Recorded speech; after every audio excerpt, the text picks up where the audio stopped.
Good morning, children. Happy Halloween. Welcome to the Wake Up America show. Today's show features a tale of horrific delights, a tale of such presidential character that you will want to stick around for the rest of the show after you hear the first horrifying tale. All your nightmares came true last night, kiddies. When the president revealed his true nature. Joe Biden back in the headlines. We'll get to that. First, a short story to tell the tale.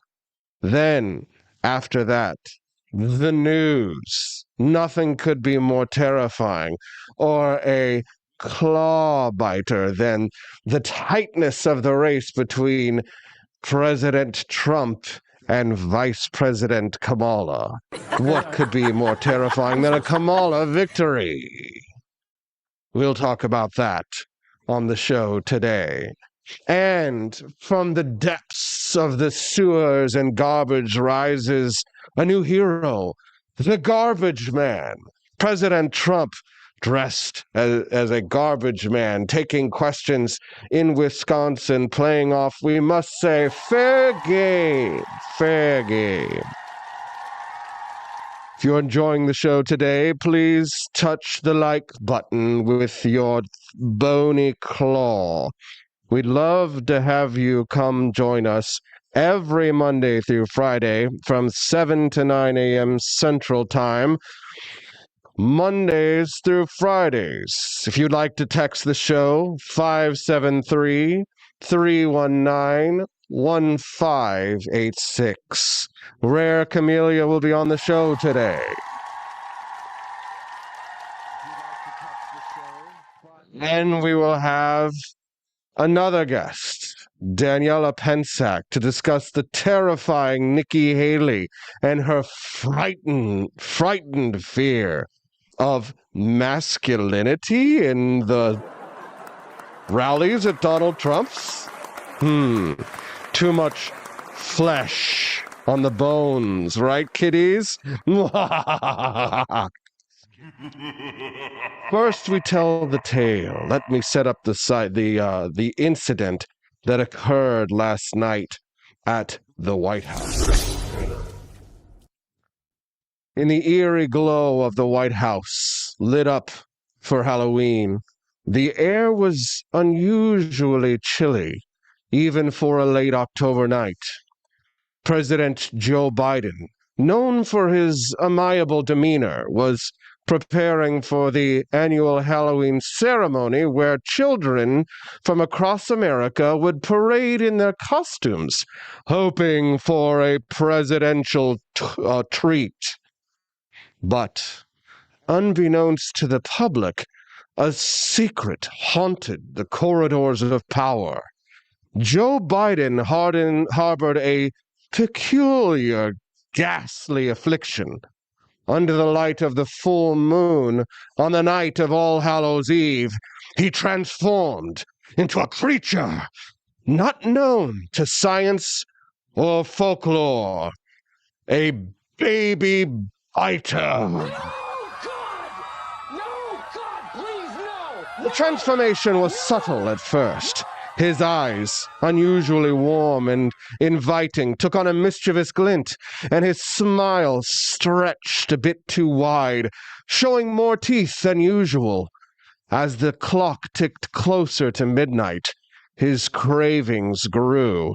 He would pace the halls, muttering, "The babies, the babies. I must nibble the babies."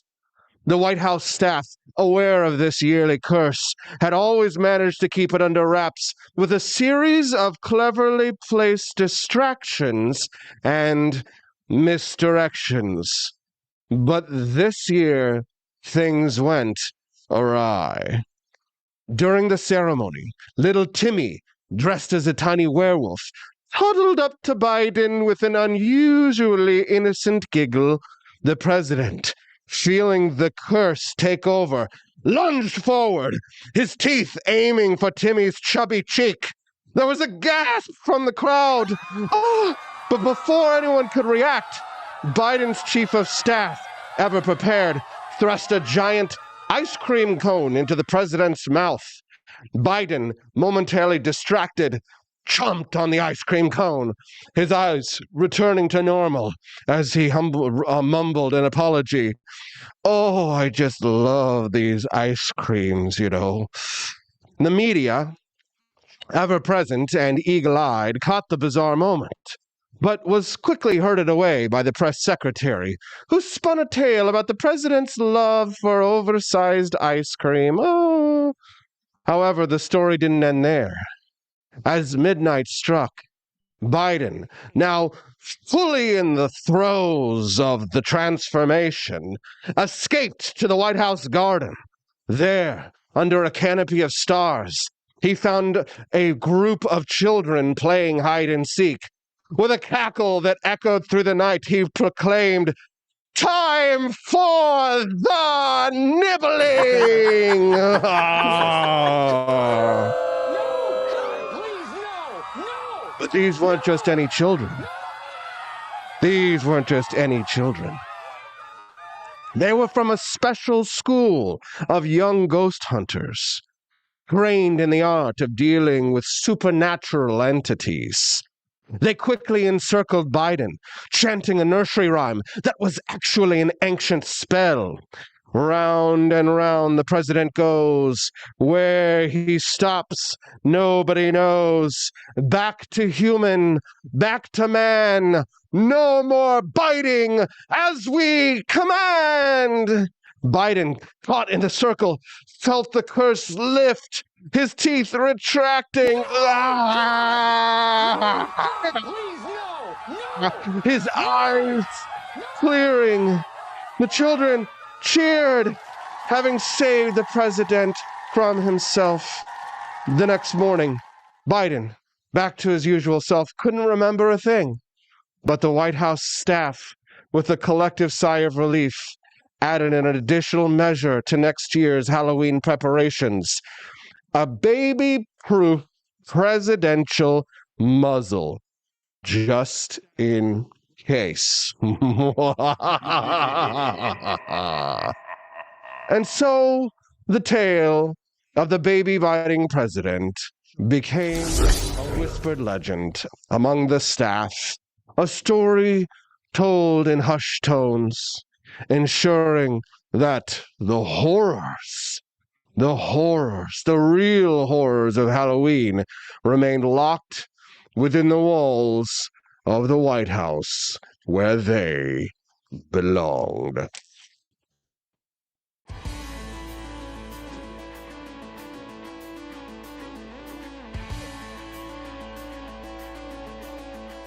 Good morning. Rise in freedom. Happy Halloween. I'm Austin Peterson. You're watching and listening to the Wake Up America show on the For Liberty Network. Joni Rankin. Hey, happy birthday, Joni. What drugs?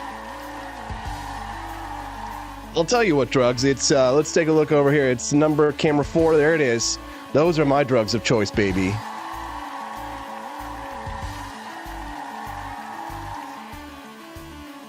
Founding Flavors Coffee. Hey, so thanks so much for joining us live here today. We've got a lot to talk about. We're going to have an absolutely fantastic time this morning. Andy Opperman says, and he still has great hair. Jealous. I think he's, yes, it's true.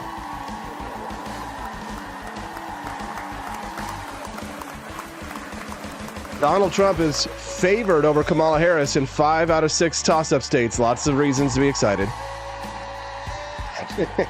Thanks, Latrell. Thanks, Nelson. Thanks, Kermode Bear. We got to keep the baby away from the baby biter. No. We got to protect Hazel from Biden.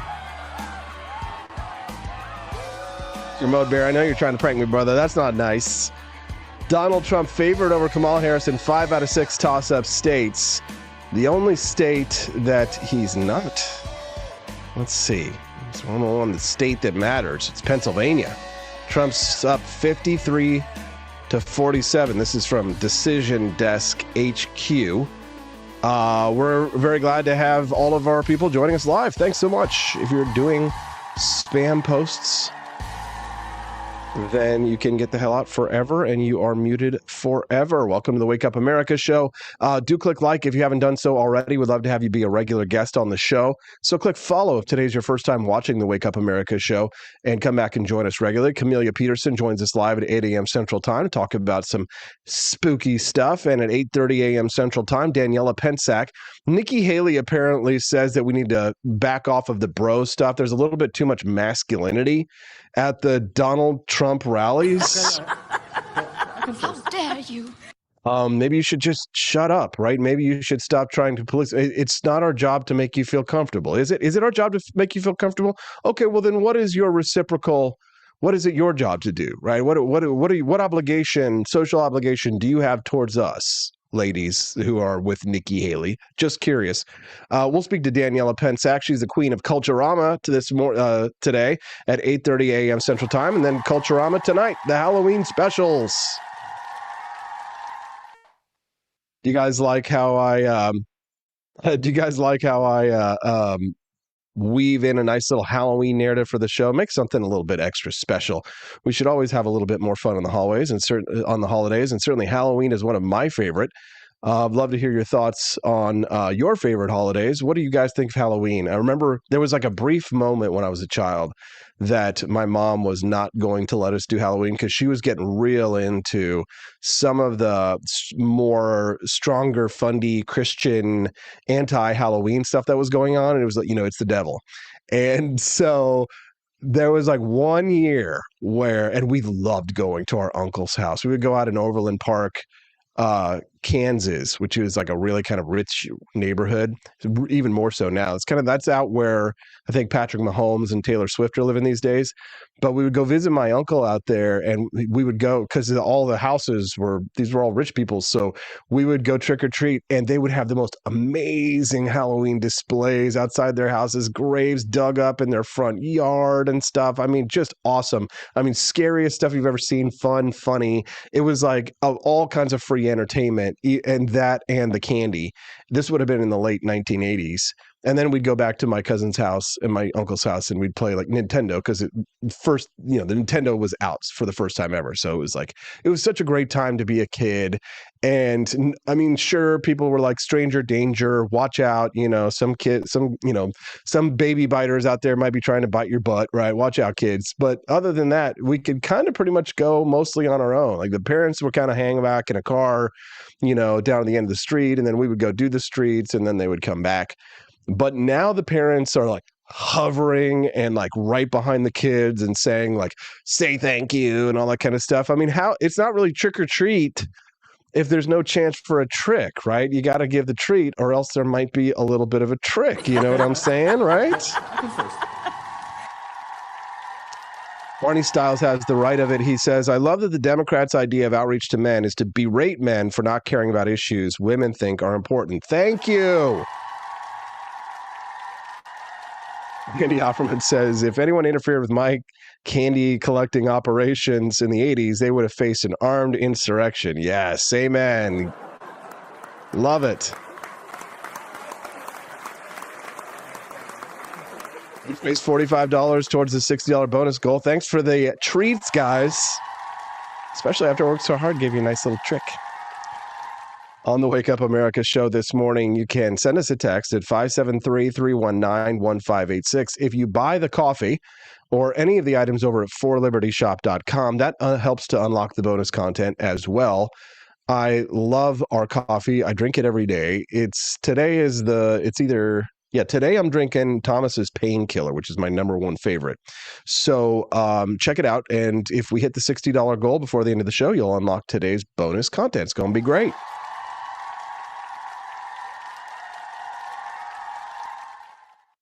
I've got a lot of serious stories this morning of like different things that are going on in the world, but I just kind of want to have fun. Don't you? Don't you just want to have fun? Billionaire investor John Paulson says he would work with Tesla chief executive Elon Musk to enact massive federal spending cuts if Paulson were to become Treasury Secretary in a second Trump administration.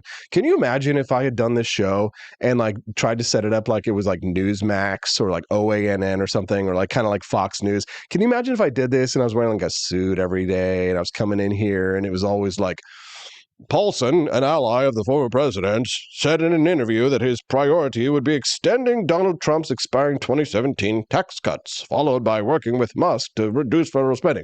All well and good, but would you watch this show? No, God!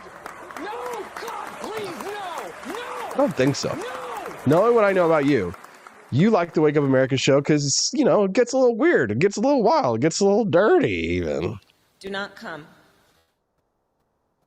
Do not come. I'm going to come. To your Halloween party. Oh, God. These clips aren't in any particular order, but I got to love Donald Trump's Halloween costume. It's very cute. This year he has a garbage man. Very good. How do you like my garbage truck? This truck is in honor of Kamala and Joe Biden. Yes. I love the garbage truck, Mr. President. Donald Trump showed up in, can you bless me? Can you bless me with something? Candy-wise. Oh, money-wise. Please. Can you suck the lollipop? What? What? It's got how many licks to get to the Tootsie Pop? I love this montage here. Donald Trump with his guys.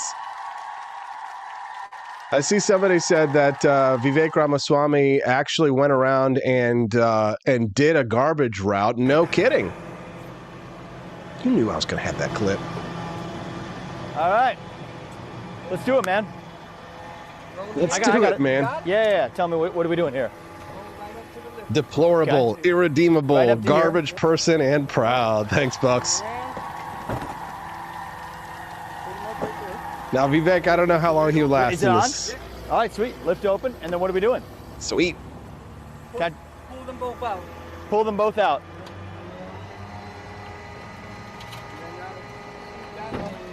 Show us how it's done, Good, dude. right? Look how like skinny his legs Pull are. this one back too. You're good. Sweet. Pretty good You can tell machinery, Vivek's, actually. you know, It kind of works. Should I pull it back again? sitting at a computer. This goes up.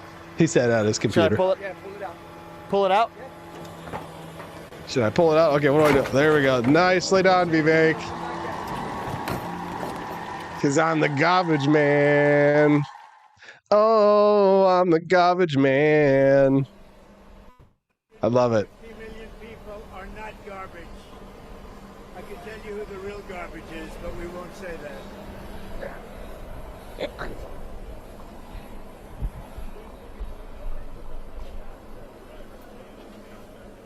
Well, whoever got the Trump Make America Great Again sign on the truck, I mean, just chef's kiss, baby. Just so good. It's so good. Guys, full camera. Right here, keep commenting.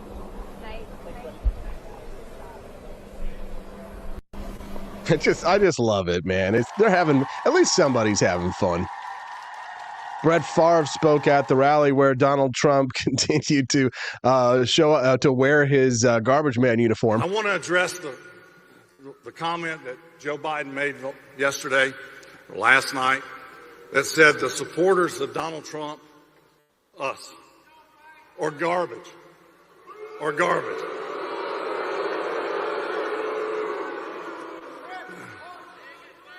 I can assure you we're not garbage. How dare he say that looking out? I see police officers, teachers, nurses, grandparents, students. I see everyday Americans that make this country great. I'm reading this morning that apparently Kamala Harris is distancing herself from the uproar that was sparked by President Biden referring to Trump supporters as garbage. So now she is kind of fully throwing underneath the bus. Meanwhile, the president is out there just biting babies. What the hell is going on? Joe Biden just We're going to call him Joe Biden. We're going to call him Joe Biden. It's terrible. Terrible.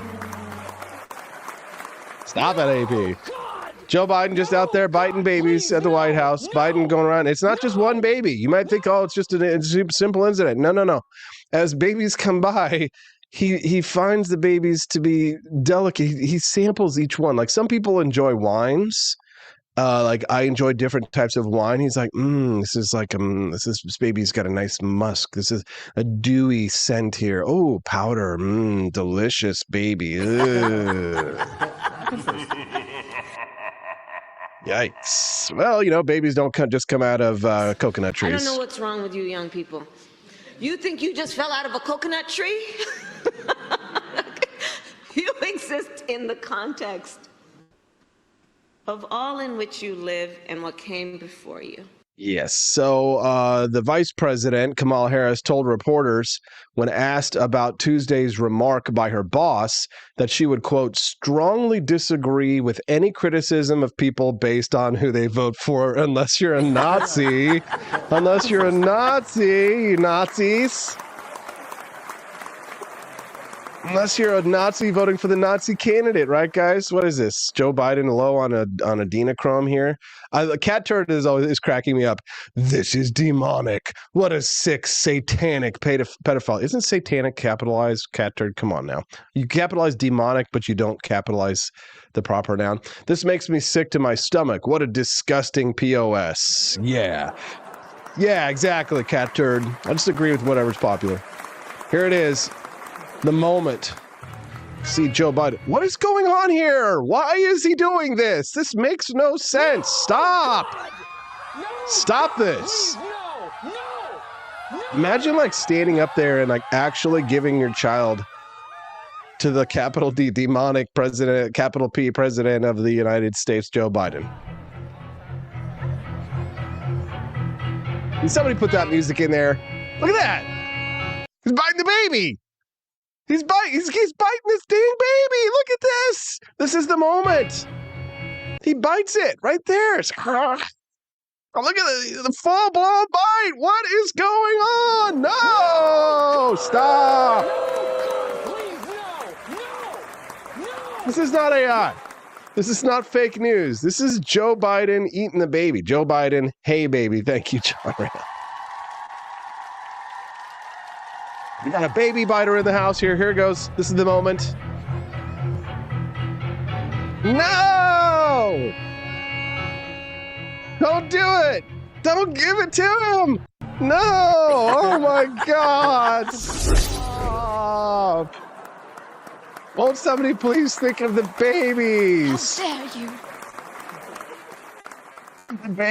The babies. Thanks, guys, for helping to unlock the bonus content today. I love you. We're having fun. If you missed the first 5 minutes of the show, you missed something pretty weird. If you're joining us today for the first time, just an FYI, Monday through Friday, the Wake Up America show streams live, and it's 7 to 9 a.m. Central Time. A 2-hour tour de force of economic freedom and personal liberty. We'd love to have you guys join us regularly. Again, Mondays through Fridays, 7 to 9 a.m. Central Time. If you'd like to contribute your thoughts, you can do so at 573-319-1586. I don't understand how people can't support the Donald Trump campaign these days. I mean, unless you're just a far left Democrat, to see, for me, and I know for Camelia at 8 a.m., she'll talk about this, but having Elon Musk on board the Donald Trump team, it really means a lot. And I'm not the only one who thinks so. Somebody who operates at a much, much higher level than I do, Mr. Wonderful. Take a listen to him. Here's the way to look at it. The biggest business in America is the federal government. It's a business. There's no growing question. Bigger every day. Absolutely. Who has the executional skills and the track record to even look at this problem, regardless of what elements are going to be cut? He doesn't have a plan yet. There's no other individual like Elon Musk. And the way to measure it is a very simple measure. And I've worked for some of these people. I always go back to Steve Jobs. Some people are, 50% noise and 50% signal. By signal, meaning how much of the day do you spend on your mandate, your job, or whatever your objectives are. Steve Jobs was 85% signal. Elon Musk is 100% signal. I mean, people criticize him for his social skills, but there is no man on earth that's achieved what he's done. So to give him any disrespect is a mistake. When he says he can find $2 trillion, I think you should let him go look for it. We've never really looked at the federal government this way, and if anybody could do it and has the track record to do such, it would be him. Why? And I disagree with Larry 100%. What are you talking about? We've got to go find $2 trillion. We've got to go find $5 trillion. We've got to figure out how to solve this problem. We need every idea. And I love the concept of taking somebody from the outside in, but you've got to have the president backing this individual. This is a specific mandate to go identify savings. Otherwise, it won't be taken seriously by any agency. The concept is release the hounds. Let them in there. And then come back with a shopping list of ideas. And let's debate it. Why not? Oh, my God. Oh, the Democrats are like... Do not come. Do not come. I'm going to come.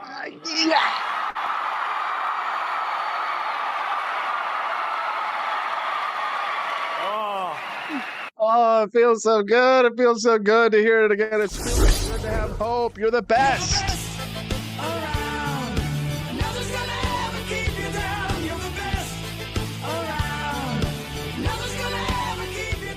Frank Bean 76, thanks so much for your generous donation today. Because of things like you, people like you out there, from now on, it's going to be America first, okay? Right. America first. That's right. Bucks Nasty says they sacrificed their babies upon the altar of Biden. T-Mail22, what's up, T-Mail, says some baby biters need a lesson taught to them and be bit back. Be bit back, but they usually stop after that, but not Joe Biden. Very good. Very true. Joe Biden, the baby biting incident heard around the world. I guess it's like, maybe it's a Halloween thing, but I mean, you know, put on a costume or something, like dress like a vampire. So people are like, why is he biting my baby?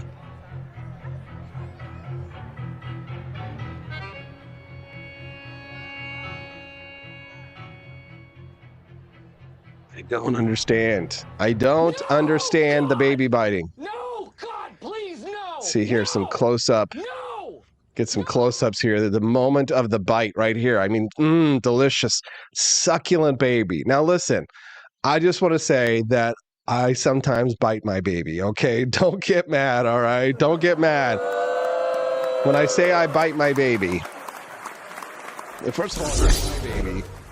I can bite my baby if I want to because her cheeks are so cute that it's kind of like, it's hard to not, you know, slice them off, you know, carve them up into like little pieces and take the cheeks and then throw them into the frying pan with a little bit of avocado oil so it's healthy, right? And then just kind of like medium brown on each side and then serve it up as a delicious snack. It's hard. They're delicious. Babies are delicious, are they not? But we don't let people eat other people's babies. You have to eat your own baby. Good morning. Things weird enough for you yet? Well, just stick around another 30 minutes when Camelia Peterson joins us live. Camelia is going to talk to us a little bit this morning about some interesting Halloween stories. A couple of stories. One has a Missouri angle about a law regarding child predators and requirements for signs to be placed outside of child predators' homes on Halloween night. We'll talk a little bit about parents hovering over their kids and a lot of things too. It looks like I'm not the only baby biter, okay? Joni Rankin says, I always chewed my baby's toes. Yeah, you know what? I haven't done that yet. I'm going to do that. Because yesterday I was kind of admiring her beautiful little feet and her toes.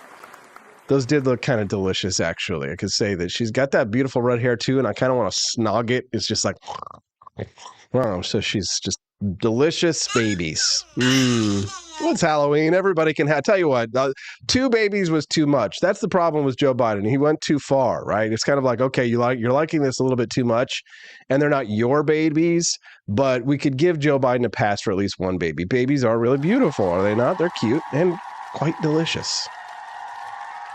Okay, one Halloween baby eating pass for President Joe Biden. And he is just embarrassing the hell out of Kamala Harris these days. Donald Trump seized on the remarks that Joe Biden made, calling Trump supporters garbage, saying that Biden should be ashamed of himself. Kamala Harris is backing away from it. It's funny how this all started over a joke about Puerto Rico being an island of garbage, and the Republicans were on the defense for like 12 to 24 hours until Joe Biden screwed it up and called all of Trump supporters. Because, I mean, let's be real here. Puerto Rico is not going to decide who the next president of the United States is, right? But 50%-ish approximately of this country who can vote for president of the United States are going to decide who the president of the United States is. So if you're going to call people garbage people, you know, call the people who can't vote and can't do anything about it garbage people. It's so bad. Baby eating garbage people. It's the Wake Up America show. We're glad to have you here with us, hanging out live on stream on Halloween Day. It's Halloween, and we're glad to have you here. Happy Halloween. I'm calling the cops. FBI, open up! That's the most frightening thing that could happen. In other news, other than baby biting news, I'm enjoying this clip of Ana Kasparian of the Young Turks, who appears to be going through her based and red-pilled transition, sort of like my brother Justin Peterson, from liberal to libertarian, like Mark Zuckerberg kind of a thing. Anyways, this streamer guy, Destiny, who apparently has a huge following for whatever reason, because he's like a giant cuck, but I say that not like pejoratively, but descriptively, and is like his wife left him for like some trans dude or something. But he gets on all the big shows, so I guess he's much more interesting than I am. Destiny posted this clip of Ana Kasparian. He's very upset about some of the things that she's saying. What is she saying? Take a notion of a fascist. Because look, if we're just going to use fascist toward anyone we dislike, all right, then the word doesn't actually mean anything. Okay, what do you want me to say, Anna? You want me to say wannabe dictator? Sure, you can say wannabe dictator, but I don't even think he wants to be a dictator. Of course he does. That's what you do when you lose an election and you go, oh, she's saying things like that. Dude, Cenk is losing his right now. He's losing it. Fake electors, and I'd like to terminate the Constitution and bring out the tanks and use martial law against American citizens and shoot protesters. I mean, if that's not fascist, then I guess the word just shouldn't exist. But was he able to do those things? Trump's his rhetoric is awful. Okay, if you don't want to be called fascist, stop saying fascist things. It's not that hard. Okay. Not that hard. Oh, okay. Here, let me have dinner with Nick Fuentes, who's a Nazi. She's had it with this shit. You could tell she is so tired of it. Dude, she got SA'd, which is SA is a word that we use so that we don't get demonetized on places like YouTube, but it means, you know, assaulted in a manner which is unpleasing to our senses. You know, all of them are, but the most unpleasing manner to be assaulted on the streets in Los Angeles. And it changed her, man. She has been saying things like this, like it's not helpful to call Trump a fascist. And she was out there saying, people were calling me racist, and it was two white guys. I never even said what the ethnicity of my attackers were, two homeless guys on the street. No, Ana Kasparian is out there saying things like this on the Young Turks, and they are throwing her under the bus. It is not going to be very long before they start crunching her under their tires. See, Kanye, who's a Nazi, and let me say there's good people on the Nazi side. Oh, it could be pro-Confederate guys. Well, what about the guys that what about the Nazis that tried to kill Hitler, like Colonel Stauffenberg, played by Tom Cruise fan? You guys who are pro-slavery who were good guys. What about Oskar Schindler? He was a Nazi. We do all of these things. Let me say that immigrants are poisoning the blood of our nation, a Nazi term that is only used in the past by Nazis, and then say, I'm going to ban Muslims, I'm going to do this and this and this to all the other ethnic groups, and then go, oh, I can't. There really isn't much new that Hitler was saying or the Nazis were saying that other people had not said before them. They just put it together into an ethos. National Socialism, say what you will, at least it's an ethos. Austin, you're going to hell today. Hell. Walter, you're out of your element, Donnie. They don't. The thing is, they don't know. Like I don't want to get into 45-minute long. I'm lying.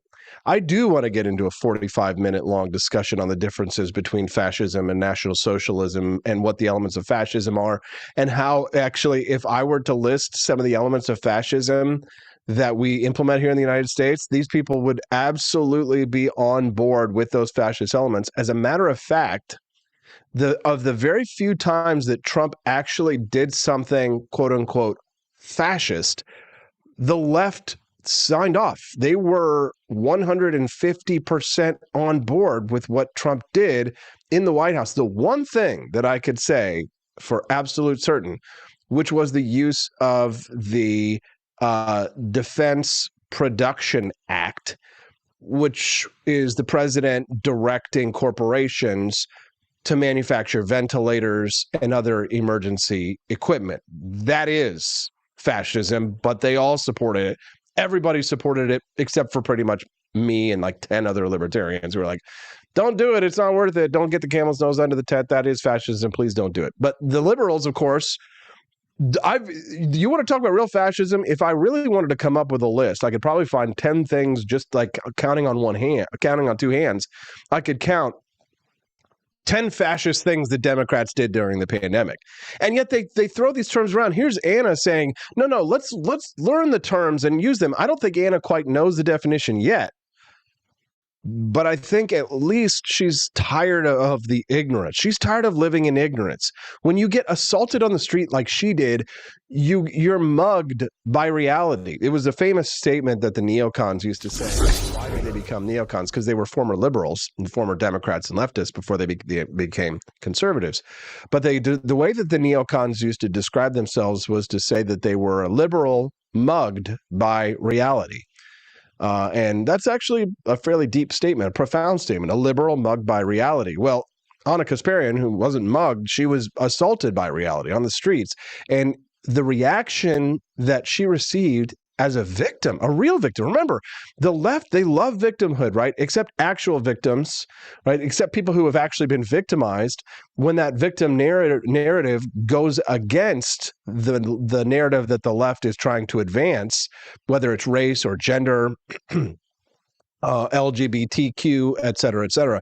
If your victimhood does not, if your actual literal victimhood does not further their narrative, and even worse, if it gets in the way of the left's narrative, they have no use for you. And this is why Anna realizes that she is alone on an island. She is surrounded by ghosts and ghouls and goblins, and they are going to eat her up. She is the island that she's on is shrinking and getting smaller and smaller as the waves are coming in and the monsters in the sea are getting closer and closer to her, and they're taking bites. They're getting nibbles of her leg. As Joe Biden would bite a baby, the left is nibbling at the ankles, like the scene in Jaws, the opening scene in Jaws, as Anna is out there alone, holding on for dear life to the lighthouse to hope that something or someone will save her. But no one is coming to save her.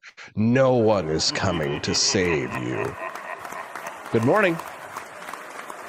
You guys like how I'm just off the cuff weaving very spooky Halloween themes into this one? I think you guys would appreciate what I do here for you on the Wake Up America show. So click like. I would love that. If you click like, it's totally free. You support the Wake Up America show. And if you repost us into your feed, other people get to hear the fun and join in with us this morning. Looks like we've got a nice number of people joining us live this morning over on X as well. 934 viewers puts us at number 1 over on X today. Good morning, everyone. I'm very excited about what Elon Musk is doing over here and the opportunities that might present themselves. I got so much going on. It's so exciting. Tonight, Culturama at 7 p.m. Central. Daniela Pensac is on the show today. Don't forget, Thirsty Thursdays. Did you guys see the pictures that she posted of herself as a naughty witch? Daniela, it's a little bit too e-girl for me. You know what I'm saying? There was a lot of e-girl energy to the Halloween photos, Daniela.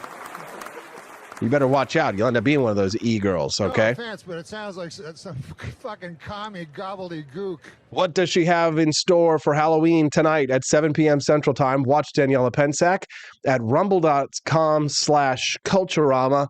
Check out her Halloween special tonight, 7 to 9. I'm sure it will be a ghoulish good time. And then directly after, we have a lot of fun with the Boys of Liberty tonight. Yeah. 9 p.m. Immediately after the Culturama show is Liberty Tonight. So if you're looking for some fun and a group to hang out with online tonight, maybe you don't have plans to go out or any trick-or-treating, or you're too old for that ish, then come and join us tonight at rumble.com/Culturama. And then immediately after, we go to rumble.com/Liberty Tonight, right? For the For Liberty Network. All right, I'm just going to take a brief break. You guys have unlocked the bonus content. Congratulations. Enjoy the bonus content. I'll be right back. And when I get back, we've got more Halloween delights. Beware, beware, Biden the baby biter on the Wake Up America show on the For Liberty Network. Today's bonus content. Happy Halloween. Thank you for all you do to support our show and the For Liberty Network. Which state has the most Halloween spirit? Welcome to our exploration of Halloween spirit across the United States as we delve into which state truly embodies the spooky season. Using our unique jack-o'-lantern scale, we'll uncover the top-ranked states based on haunted houses, spirit Halloween stores, horror movie locations, haunted sites, and Google search interest. The Halloween season is packed with exciting options, from visiting haunted houses to spotting a spirit Halloween store around the corner. Our analysis uses 5 Halloween-themed metrics to determine the states that embrace the holiday spirit the most. New Hampshire takes the lead on our jack-o'-lantern scale, boasting the highest number of haunted houses per capita and numerous spirit Halloween stores. Despite fewer horror movie locations, its overall spooky vibe is undeniable, earning it an 8.1 score. Utah follows closely with a 7.9 score, thanks to its top ranking in Halloween-related Google searches. With a strong presence of spirit Halloween stores and haunted houses, Utah proves its dedication to the Halloween festivities. Kentucky secures the 3rd spot with a 7.4 score, shining in haunted house offerings, haunted sites, and Google search interest. This state ensures a chilling Halloween experience with plenty of eerie attractions. Pennsylvania matches Kentucky's score at 7.4, performing well in spirit Halloween stores and horror movie filming locations. It's a state rich in spooky culture, with diverse haunted experiences to explore. Tiny but mighty, Rhode Island earns a 7.1 score. It boasts the highest number of horror movie locations per capita, complemented by impressive rankings in haunted houses and haunted sites. Over 1,000 haunted houses are listed nationwide, with New Hampshire leading at 7 per 1 million people. Hawaii, Rhode Island, Tennessee, and Arkansas also offer plenty of ghostly encounters. Maine is the hotspot for horror movie filming locations, with 150 movies shot in the state. California follows with a staggering 3,850 horror movies, making it a haven for filmmakers of the genre. Spirit Halloween, with nearly 1,500 stores in North America, sees California as its top state. Yet, New Hampshire has the highest store rate per capita, followed by Oklahoma, Colorado, Idaho, and Arizona. Spirit Halloween stores are known for setting up in vacant retail locations. Notably, many have occupied former Bed Bath & Beyond and Rite Aid sites, contributing to their widespread presence. Wyoming leads in haunted sites per capita with 78 locations, which is about 13 per 100,000 people. Vermont and Kentucky continue the trend of eerie attractions, rounding out the top states with the most haunted sites. Google search data reveals Utah's peak interest in Halloween celebrations, followed by West Virginia, Kentucky, Ohio, and Pennsylvania. These states show the highest enthusiasm for the holiday online. Our rankings were meticulously calculated using data from Yelp, Spirit Halloween, the Haunted Places Index, IMDb, and Google Trends. We ensured the metrics were population adjusted for accuracy. Each state received a score based on its ranking across the metrics. These scores were then averaged and multiplied to determine our jack-o'-lantern scores, offering a clear picture of Halloween spirit across the country. It's important to note that much of this data is crowdsourced, meaning it reflects publicly reported information. Some haunted locations may not be included if not listed on popular platforms. Our exploration aimed to shine a light on the diverse Halloween experiences across the U.S., showcasing how different states embrace this ghoulish holiday in unique ways. Halloween is more than just a holiday, it's a festive phenomenon celebrated with zeal in various forms, from haunted attractions to themed events and costumes. While this overview highlights the top states, each state offers something unique for Halloween enthusiasts. Whether you're seeking a fright or a fun-filled night, there's a place for everyone. We hope this breakdown inspires you to explore and appreciate the Halloween spirit in your area and beyond. Embrace it. Haunted by high prices and big government? Don't be a ghost of your former self this Halloween. We've got shirts that'll keep the ghouls and the government off your back. Inflation's scarier than any haunted house, but hey, why not turn it into a costume? Or how about our spooky government shirt? Guaranteed to spook anyone who's afraid of too much power. But if you're feeling real edgy, nothing says Halloween like our Michael Myers No Lives Matter shirt. Cause when it comes to big government, we all get slashed. At 4libertyshop.com, we believe in freedom, not fear. So grab your libertarian Halloween gear before the government takes an extra bite out of your wallet. Or your candy. 4libertyshop.com. Let's make Halloween tax-free.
Hello, this is Barack Obama, and let me tell you why Austin Peterson stinks, and you should never pay attention to anything that he has to say.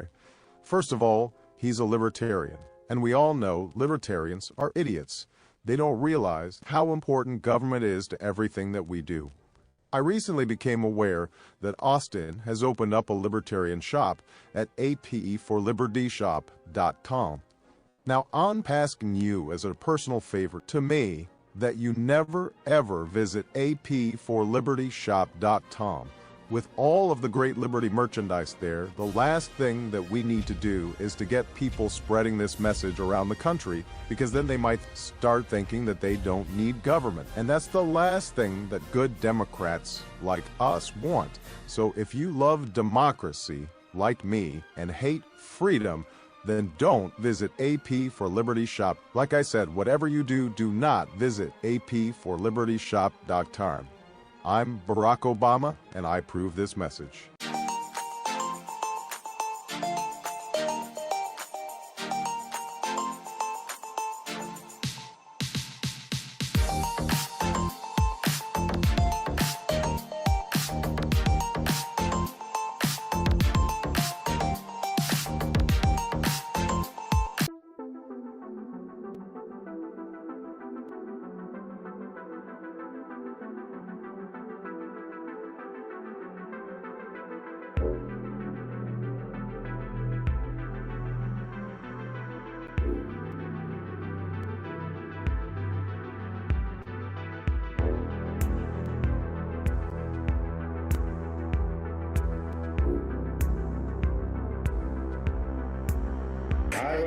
remind you that extremism in the defense of liberty is no vice. It is better to settle these matters in the courts than on the streets, and new laws are needed at every level. But law alone cannot make men see right.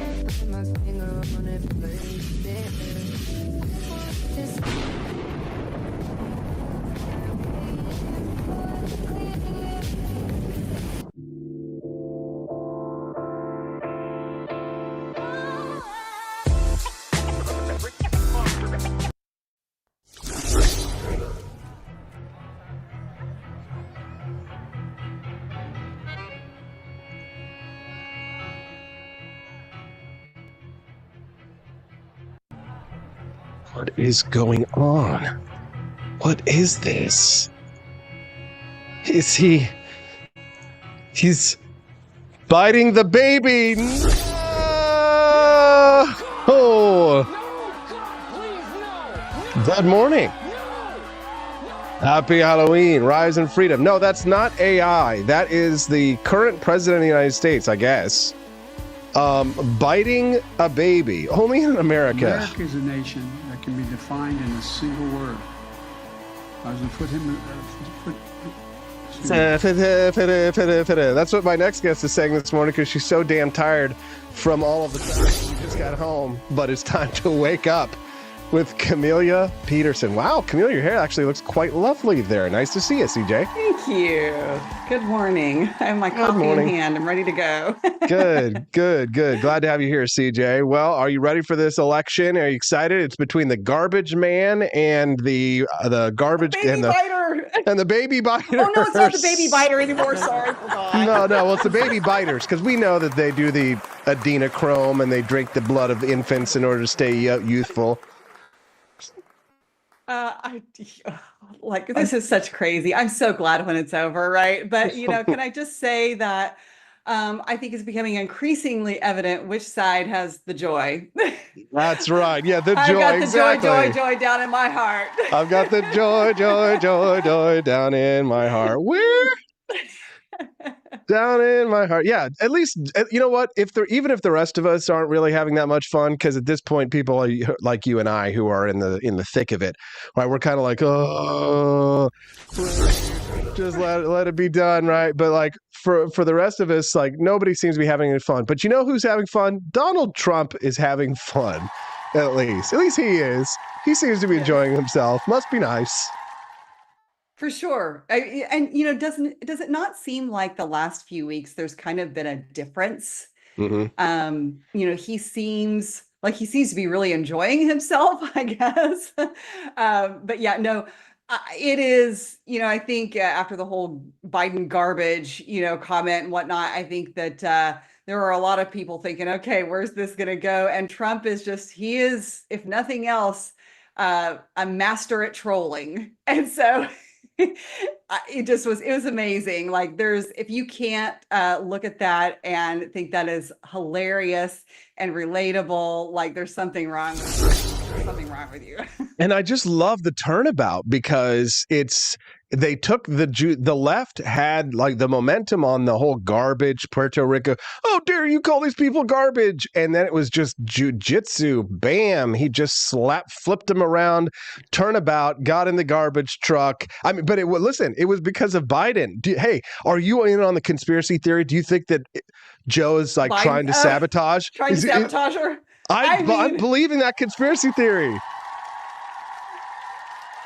If you think about like what they've done to him so far and just, who knows what he thinks about it or what his mental state is, but gosh, it has to feel terrible to so very obviously have your own side relegate you, to the nursing home in front of the whole country, right? Yeah.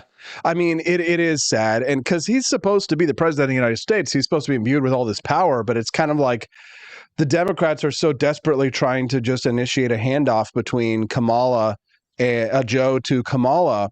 But, we get a say in that. We, the people, right? We get we get a vote. Yeah, unless you see those videos in Pennsylvania where you don't get to vote, apparently. They cut off the line. Did you see that? I heard about that, and I heard that the judge ruled in the Trump campaign's favor. Like, I don't know how you think you get away with that. I mean, the law is very clear. It's crazy. Yeah, no, it is weird. If you're just tuning in to Wake Up Show, good morning. I'm Austin Peterson, speaking to Camelia Peterson, but we're not related. Camelia, Trump goes to McDonald's. He gets on the truck. I think if he wins, it is this kind of relatability that does it for him. It's probably this kind of stuff, because you got to know there's a certain amount of garbage men in this country, and nobody talks about them. Nobody cares about them. They're up before everybody else, you know, doing the dirty, nasty, slimy, sticky jobs that a lot of people don't want to do. And it's a very powerful symbol, is it not? Oh, agreed. I mean, he is appealing to the common man, and the common man has been ignored in America for far too long. And the thing is that, you know, one of the things that we've been talking about for a long time now is, you know, the importance of having a sense of humor. And I've said for a long time that America's not going to die by socialism, is going to die by a lack of humor. And I think that we've also been talking about how that people are really looking for a message of hope. And that, I think that the Trump campaign and Trump himself has really brought that, especially in the last month, because they've taken, you know, what is a really contentious political environment right now, and they've made it lighthearted. I mean, they've given us lots of moments to laugh about. I mean, I guess depending on whether or not you have a sense of humor. Laugh, cry, be thrilled, you know, fight. It just is. I mean, I think it's a very positive thing. And I think that that's what we've needed and that people have been looking for. And I just, you know, you have to really have a severe case of TDS, and a lot of people do, to not at least, you know, find some humor and joy in that. Yeah, they do. And they're struggling with mental illness. It's, am I wrong? Is it evil? Am I worse than a baby biter? Because on election night, if the left loses, I'm going to just be really happy to watch them crying. Is it wrong? Do I have a bad spirit for delighting in their pain for my schadenfreude? I would not go so far as to say that. I mean, there's a certain amount of turnabout is fair play that goes on here. And I just you know, can't when somebody is take just the insanity. Well, when people are just so, and not everybody on the left is like this, but you know, the problem is we are defined by our extremes, by our loudest voices. I don't care if you like that or not. It's true. Your tribe is defined by the loudest, most extreme voices. And on the left, that has been the people who are just, you know, angry all the time, and they want to control you. They're insulting you, have no sense of humor. And so they're engaging in lawfare, everything they can, you know, obviously blatant cheating and, you know, disregard for the law. So, I mean, yeah, it is. This is got what coming. Yeah, this is a video. And you're hearing the sound effects and stuff, right, Camelia? Yes. Okay, good. All right. So this is a video. This is how the left looks at us. This is how they feel they need to talk to us, or talk down to us, rather. This is what they sound like. Take a listen to this, Camelia, and let's react. Oh, I got too political? My bad. I just don't know if I'll be able to own a credit card without my husband's permission in 7 days. Oh, did I get too political? My bad. I just don't know if I want to get rid of overtime in 7 days. Oh, I've gotten too political? My bad. I just want to make sure I have access to birth control in 7 days. Oh, I got too political? My bad. I guess I don't know if I'm going to be a U.S. citizen in 7 days. Oh, I got too political? My bad. I'm just worried I won't be able to love who I love in 7 days. Oh, did I get political? My bad. I just don't want my mother to be denied her health care because she has a pre-existing condition. Oh, I'm being too political? My bad. I'm just fighting for the future of my daughter. Oh, I got too political? My bad. It's just that I don't know if my family in Western North Carolina will be warned of the hurricane coming in 7 days when the National Weather Service is gone. Oh, I got too political? My bad. I don't want them to start rounding up immigrants to deport in 7 days. Oh, I got too political? My bad. The only reason I have a daughter is because of IVF. Oh, I got too political? I just don't really want JD Vance tracking my periods in 7 days. Oh, I got too political? My bad. I don't want Trump to take over the Board of Education, put in his lackeys, his loyalists, and have y'all continue to think that Puerto Rico is not a part of America. Open the schools. Good Lord. Lady, get it right. He doesn't want to take over the Board of Education. He wants to eliminate it. Let's be accurate here. I would bite a billion babies if we could make that Seriously, like the contradictions in there, like when they talk about, oh, I want to have reproductive freedom, I want to have a right to abortion, but I want to look out for the future of my daughter. Oh, but I want to be able to have IVF, but yet let's kill the babies when it's, just not convenient. We kill these babies, we make those babies live. It's like, they cannot imagine a scenario where they cannot be in charge, telling everyone what to do all the time. And they frame it in the words like it's a liberty, right? For them, it's like it's my freedom to murder my baby, right? My freedom, freedom to steal your health care, your money from my mother's health care because my ass is too lazy to be, and I'm playing in a garage band that'll never make any money. My ass is too lazy to take care of my mother. I want you to take care of it's my freedom to force you to take care of her because I won't do it. I certainly, that's the thing. They have no sense of individual responsibility at all. All of their problems are because of the collective. It's outside of them. They're full of conspiracy theories because they have the high external locus of control, don't they, Camellia? Everything is not their fault and they want the system to fix it. Right. And I think it's increasingly important that we respond to this with humor and mocking. I mean, because that is a powerful tool, right? I mean, we've known that for a long time. And this reminded me too, when you talk about how you respond to all the insane things that they say about candidates. So Eric Hovde is running for Senate in Wisconsin. And they have just like his opponent, oh gosh, her name is slipping my mind. Anyway, they've just been ridiculous things about him, saying that he's saying bad things about Santa Claus, all these kind of things. So he came out with this commercial and it was like the whole thing is like, people are saying that, I want, Santa Claus is breaking and entering, we're going to throw him in jail and all this kind of stuff. And he's like, and, I own a house in Transylvania. And then he's like, they want to suck your blood. And it's like, and like the whole mockery of everything. And then he comes on and he's like, look, it's ridiculous, right? Like, let's make fun of it. And so I think that that's a good approach. Yeah, no, I completely agree. I'm speaking to Camellia Peterson this morning on the Wake Up America show. Don't bite the babies. Because, when you got a little baby, man, you got to start thinking about these things. Apparently, President of the United States is a baby biter. That's so weird. Okay, it is weird. First of all, I already confessed, you might have heard earlier, but I am myself a baby biter, okay? I do bite my baby, but it's my baby. Okay, that's right. Okay, here's the thing, it's legal, right? Appropriateness, because people are like, oh, no, like the babies are so cute. Look at all those fat rolls, what I mean? But he's biting other people's babies, and he's biting more than one. Like inappropriate, this is not okay. It's never been okay. Bite people's babies that you don't know. It's even iffy to bite your friends' babies. Yeah, it's a little iffy. I would feel weird about biting my friends' babies. It's like, picture yourself biting them as an adult kid. Wouldn't that be a little odd? Oh God. And no worries, I'm not going to be biting little Hazel Rose's fat rolls. You're allowed. You're allowed. It's like a creepy old man, though. Creepy old man. There's a double standard. If like an old granny and she's sweet wants to bite the baby a little bit, maybe a little nibble. But like when an old man comes up, it's kind of like it's a little different. I don't know. Maybe I'm a sexist, but don't bite my baby, old man. You know what I'm saying? Don't bite that damn baby. Look at him biting the baby. I got the picture up. He bit more than one, Camellia. He bit more than one. Okay. So when I first saw that picture, I was like, oh, they're surely making this out. He probably just kissed the baby's leg or whatever. So I'm looking really close at the picture. I'm like, oh my God, no. Okay, that's weird. Yeah, he's a baby biter. It's odd. But I did like the outfit that the kid was wearing with the little the rubber gloves as for chicken feet. I got to give the parents credit for that.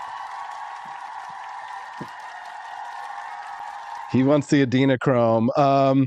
Speaking of conspiracy theories, this is one that I can debunk. Did you see the story that was going viral yesterday where it was like the results of the Pennsylvania election had been like shown early, like the outcome of Pennsylvania was like 5 points ahead Kamala Harris over at ABC News? The leak or The whatever. leak, Yes, yeah. I saw you say something about that. You talked about this in the last election go around too. I remember this happens every time, right? I have to explain this to people. It's not to say that like some ABC News producer might have absolutely set it for a Kamala Harris victory, right? Maybe in a hopeful optimism, wishful thinking, right? But more than likely, and this is why conspiracy theories, I'm no fun to have around at the Alex Jones parties because I'm always like, well, speaking from experience, the control room is a busy place and the director will have dozens of these graphics. Like when you see the graphics on TV that I put up here, like I have Austin Peterson and Camellia Peterson and things like that. I can take those out. I can bring other things in. I've got the For Liberty Network bug up here, right? But it is possible when you work in those live environments that you're just throwing things in. The director will have like 20 graphics. They may think it's for today and it's not supposed to be for today. He's trying to get ahead of his work. And so he flies the graphic in there before the producer put the actual numbers in, so, but everybody's like, and here's the thing, I don't understand. What do they think is happening? Is the news producer predicting the results of the election or going to make it happen? Is the graphic that the news producer making that got shown live, is that going to cause them to win the election or something? What do the conspiracy theorists think is happening?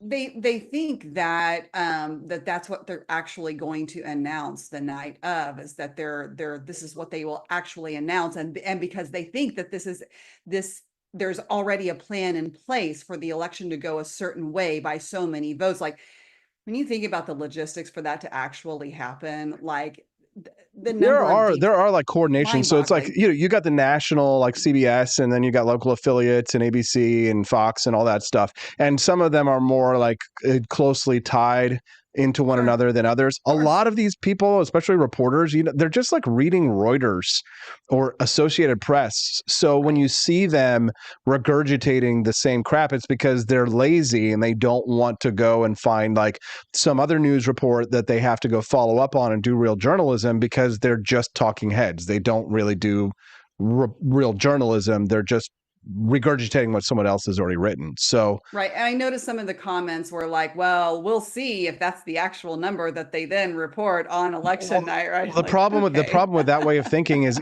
people are really bad at probabilities. So like, which is scarier to you? Getting eaten by a shark, ripped apart limb from limb, or just dying in a quick car accident? Which is more scary? Which is frightening? Yeah, getting ripped apart limb to the shark. Yeah. Okay.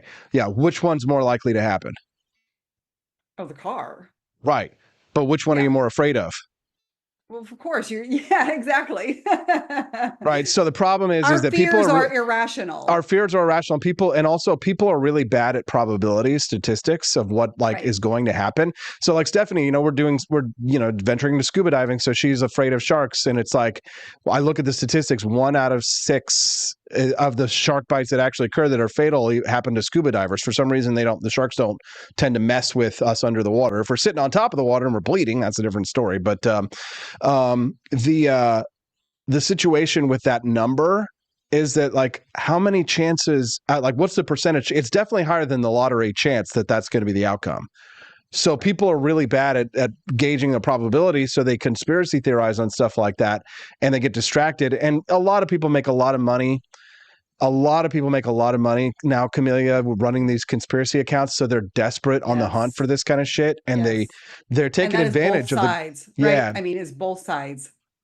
In fact, they take advantage of that there's more on the right than there is on the left. I would say in a lot of ways, just because, the right wants less control from the government and other people. And so there's probably a greater propensity for fear that will be taken away, because we see it happen, right? And it's kind of the same, like, yeah, logic flies out the window, but yeah, that same scenario that you're talking about is kind of like the razor blades and the Halloween candy, and that sort of thing. It's just like, how often has it ever happened actually in that case? Maybe like once, Right. I was a kid in the 80s and they were telling us the fears about the Halloween candy and, parents check your candy. It went from parents check your kids' candy and stranger danger, right? And let the kids go out to now, like the Halloween situation is that the parents are like standing behind the children at the house and like monitoring that interaction and policing their behavior and all this stuff. And it's kind of like,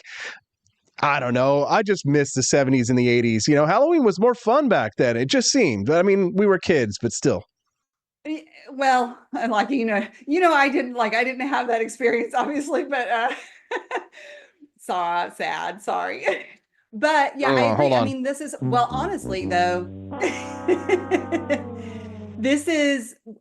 at what point did helicopter parenting start? Like, what generation started that? This is really the generation that came out of the 80s and the 90s that are doing all of this helicopter parenting now and micromanaging their children.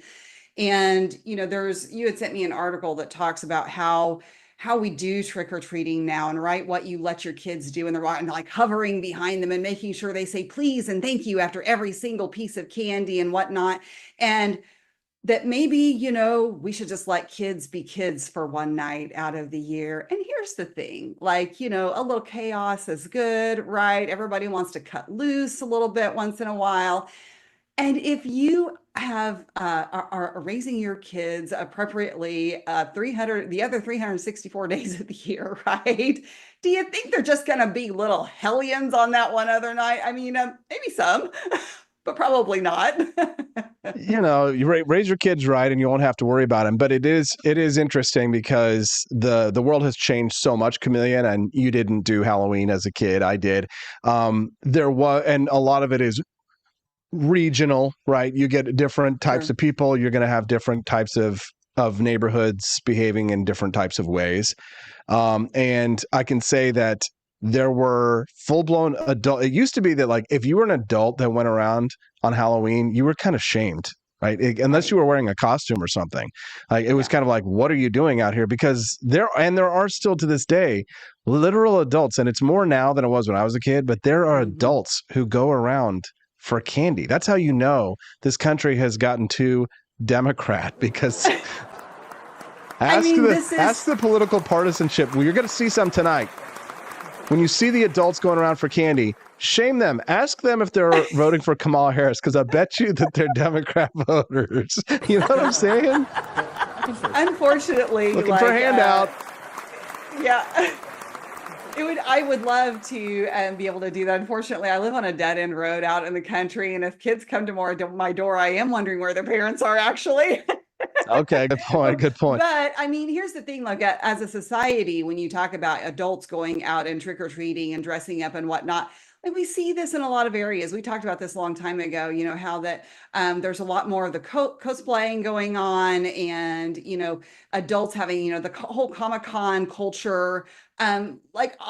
Cartoons, all of these sort of things, which, we've always had this element of that. When you think about masquerade balls and things like that, there have been kind of adult versions of playing other characters, but it definitely seems to be more prevalent. I mean, maybe that's just our perception of it, but I do think that historically we've always done things like that. There have been festivals where, we pretend to be something other than we are. Oh yeah. Listen, I've always been a big fan of an adult leather and lace Halloween party. But for some people, as someone who has been accused in the past of Peter Pan syndrome, right, that there is on one sense a sense of grow up. And then on the other hand, it's of course you want to have fun and not be like two sticks in I don't want a revolution without dancing.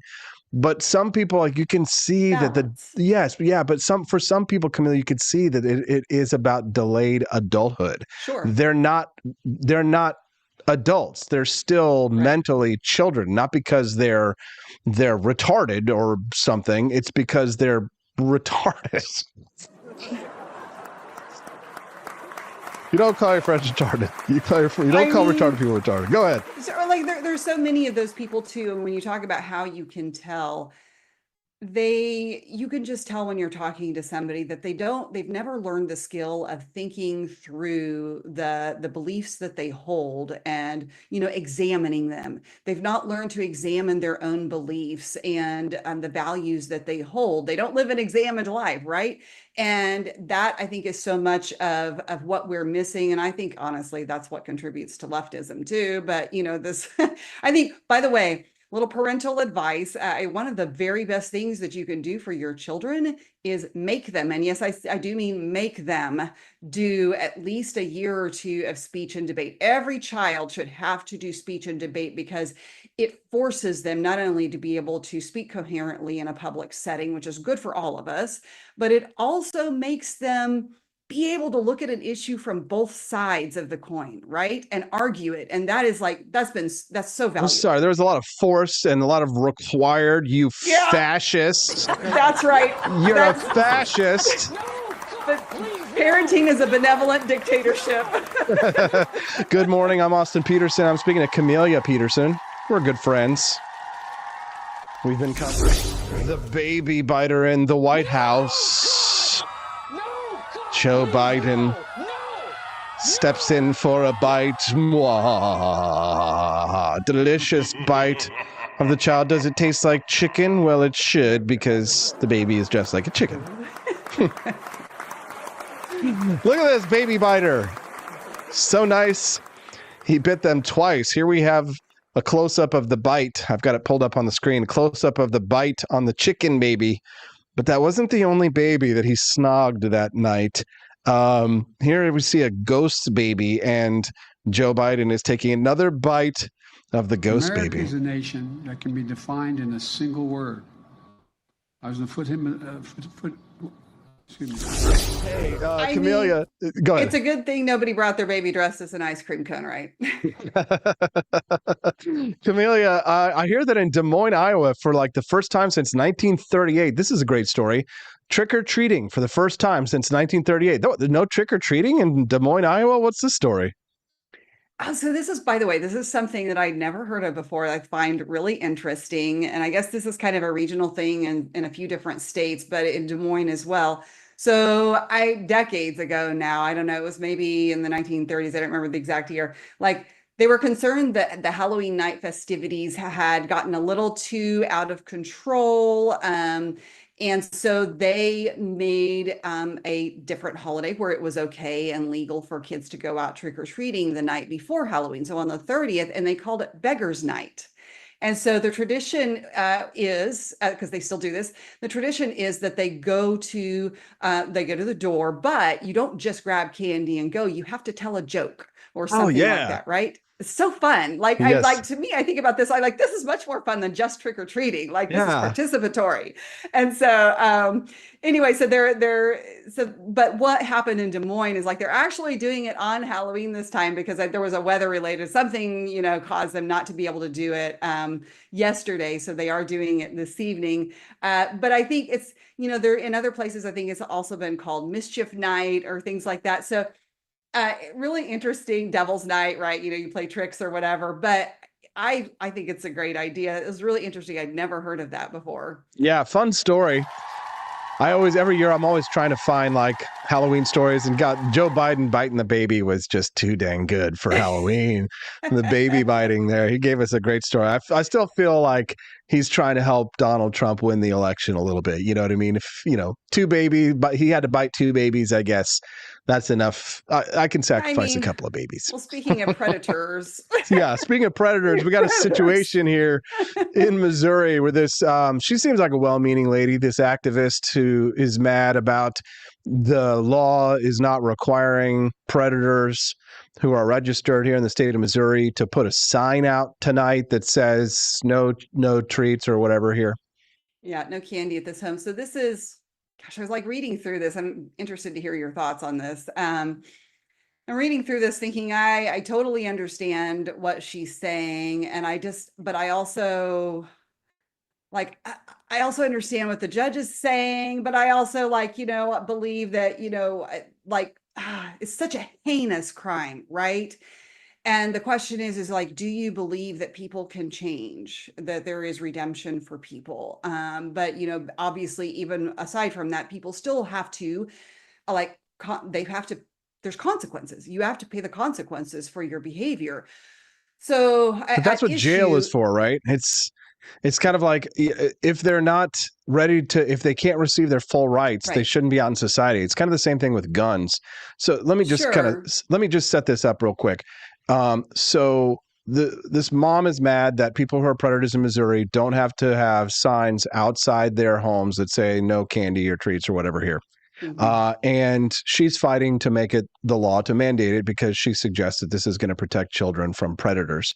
There's a couple of things to look at here when I compare this to like the Second Amendment. The way the First Amendment works is that government can't compel your speech, even though like they can't compel you to speak, just like they can't censor you from speaking. So the way that the court ruled is that this is a violation of a First Amendment right. And it is, if you believe that people who have served their debt to society should have their rights restored afterwards. A lot of people don't believe that, especially in regards to domestic violence for people to get their guns back. You know, you think if I punched Stephanie around, knocked her around and went to jail and came back, I could have any gun? It would be legal for me to have any guns? Absolutely not. And the left would fight that, right? But then you have this situation and it's a little tougher because it deals with predators. But it's like, you know, how far do you go in compelling speech? It's an interesting question. Go ahead. And the law is already that, I mean, the law was that they have to put this sign out. And that's what he's saying is the law is unconstitutional. But the law is already also that they have to have their porch lights off. They can't give out candy. Like there's all of those things. Now, you know, are there going to be people who are going to violate that law?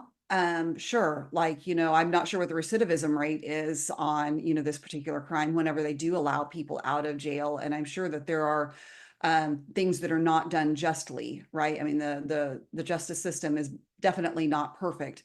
So that's hard though. And that's where this balance comes in, and that, you know, do you let kids just run around? And maybe it's also this idea that, you know, when you live in a community, you should know your neighbors, right? Yeah. You should know the people in your community.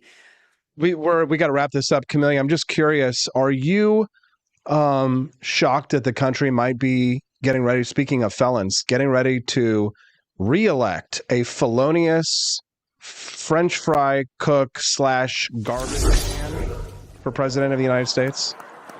I mean, are we not entertained? Are you not entertained yet? Yeah. So I guess we need to put a sign up tonight outside of Mar-a-Lago that says non-violent convicted felon here. Just FYI, I don't. I'd love to see like how many kids are going to be, and maybe adults too, right? If the adults are dressing up, are going to be dressing up as garbage men tonight. That's a great one. Yes, Stephanie, Camellia. See Stephanie in the chat. Anything else that people ought to know on this spooky Halloween day? No, have a great day. I would encourage you, by the way, speaking of elections, that if you are able to early vote, you should probably go do that. Although be prepared, lines are even long for early voting, but I am going to go do that today. Do it. Enjoy. Congratulations, Camellia, on your early vote. I'm going to vote on the day because I live out in the boonies and there's nobody there. We'll see you on next Tuesday.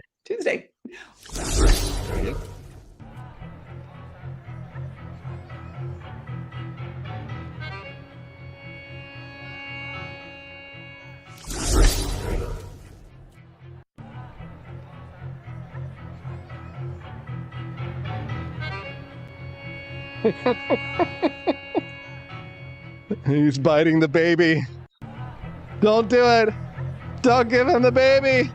He bit it. No.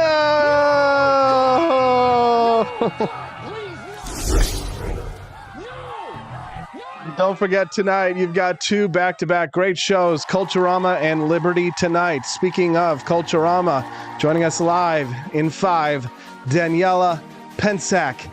She's the hostess with the mostess, and she's got the ghostess. Moses supposes his toes were roses. We'll be right back on the Wake Up America show on the 4 Liberty Network.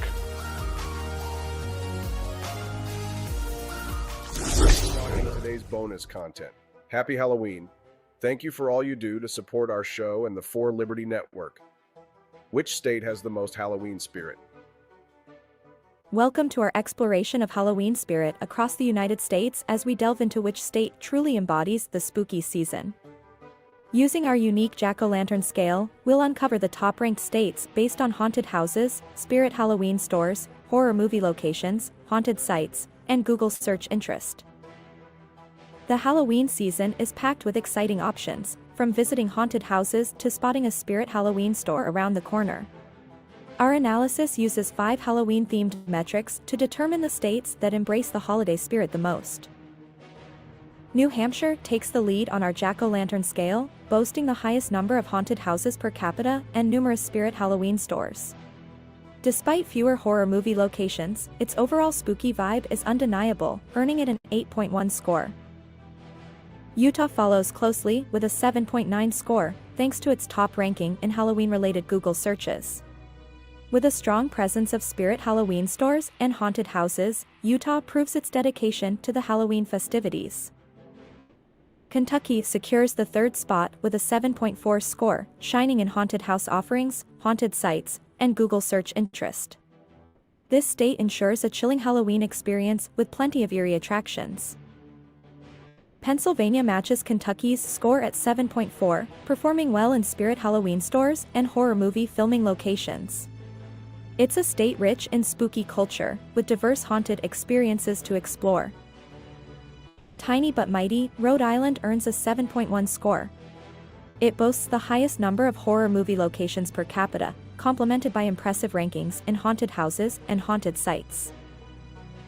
Over 1,000 haunted houses are listed nationwide, with New Hampshire leading at 7 per 1 million people. Hawaii, Rhode Island, Tennessee, and Arkansas also offer plenty of ghostly encounters. Maine is the hotspot for horror movie filming locations, with 150 movies shot in the state. California follows with a staggering 3,850 horror movies, making it a haven for filmmakers of the genre. Spirit Halloween, with nearly 1,500 stores in North America, sees California as its top state. Yet, New Hampshire has the highest store rate per capita, followed by Oklahoma, Colorado, Idaho, and Arizona. Spirit Halloween stores are known for setting up in vacant retail locations. Notably, many have occupied former Bed Bath & Beyond and Rite Aid sites, contributing to their widespread presence. Wyoming leads in haunted sites per capita with 78 locations, which is about 13 per 100,000 people. Vermont and Kentucky continue the trend of eerie attractions, rounding out the top states with the most haunted sites. Google search data reveals Utah's peak interest in Halloween celebrations, followed by West Virginia, Kentucky, Ohio, and Pennsylvania. These states show the highest enthusiasm for the holiday online. Our rankings were meticulously calculated using data from Yelp, Spirit Halloween, the Haunted Places Index, IMDb, and Google Trends. We ensured the metrics were population adjusted for accuracy. Each state received a score based on its ranking across the metrics. These scores were then averaged and multiplied to determine our jack-o'-lantern scores, offering a clear picture of Halloween spirit across the country. It's important to note that much of this data is crowdsourced, meaning it reflects publicly reported information. Some haunted locations may not be included if not listed on popular platforms. Our exploration aimed to shine a light on the diverse Halloween experiences across the U.S., showcasing how different states embrace this ghoulish holiday in unique ways.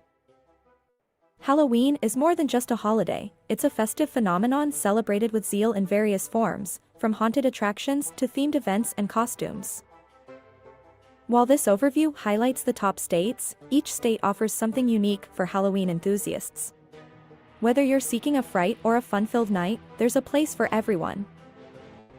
We hope this breakdown inspires you to explore and appreciate the Halloween spirit in your area and beyond.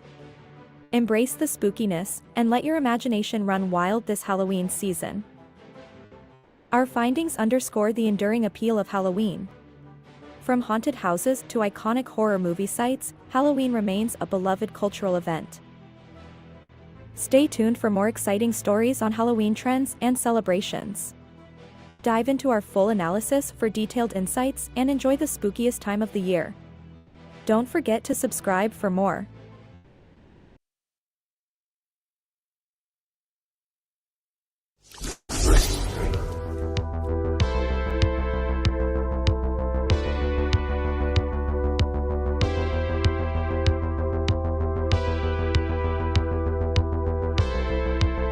Are you tired of the strange radioactive effects of leftist culture? Do you ever wonder what happened to good old-fashioned American values? Well, fear no more, because there's a new force fighting back against the cultural rot of today. Introducing Culturama, a right-of-center talk show that's taking back the future today. Hosted by none other than blonde bombshell herself, Daniela Pensack. She's not just talking, she's taking culture back, with sharp takes, brilliant guests, and a few surprises along the way. Tune in to the live video podcast twice a week, because the future doesn't have to be weird. It can be Culturama. If there wasn't going to be somebody who was a fiery champion of liberty, somebody who would get out there and who would be aggressive, and if they wouldn't do it with more fire or passion than I had, then I would go and I would fight this battle for us. I've fought for the principles that we all share. Parties tend to be secondary to me. We're here because we believe in the principles of liberty. I am not a perfect messenger, but I think I'm a damn good one. This is a replica of our first president's flintlock pistol. You have my full support, my respect, and my gun.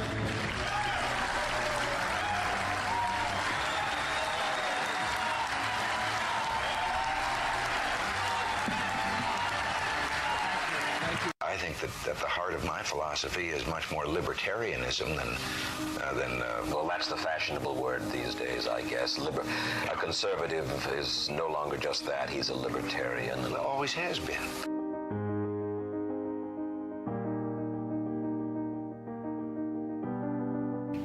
Yet any time you and I question the schemes of the do-gooders, we're denounced as being against their humanitarian goals. They say we're always against things, we're never for anything.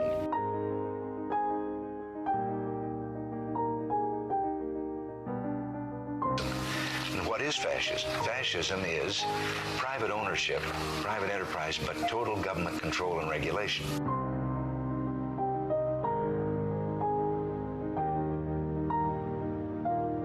Well, the trouble with our liberal friends is not that they're ignorant. It's just that they know so much that isn't so.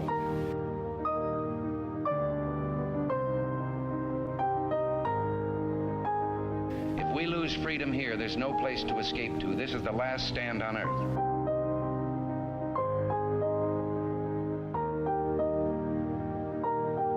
This is the issue of this election. Whether we believe in our capacity for self-government or whether we abandon the American Revolution and confess that a little intellectual elite in a far distant capital can plan our lives for us better than we can plan them ourselves.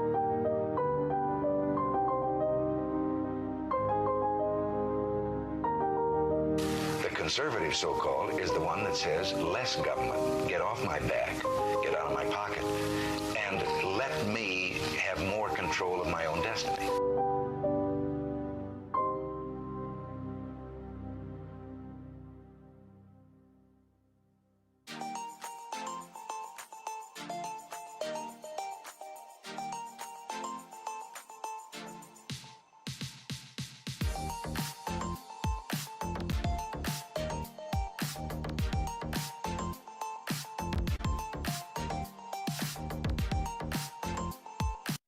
Do you hate the deep state?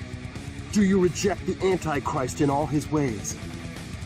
Do you believe that aliens controlled LBJ to assassinate John F. Kennedy? Did you know that the shot can put chemicals in you that will make you more sensitive to 5G? Do you love America? Do you want more freedom? Do you like smoking hot red-headed libertarians?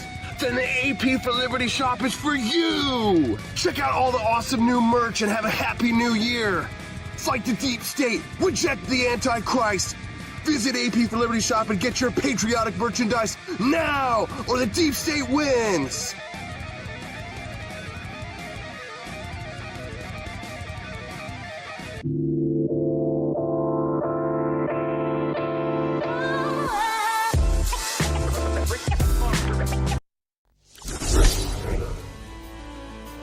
Good morning.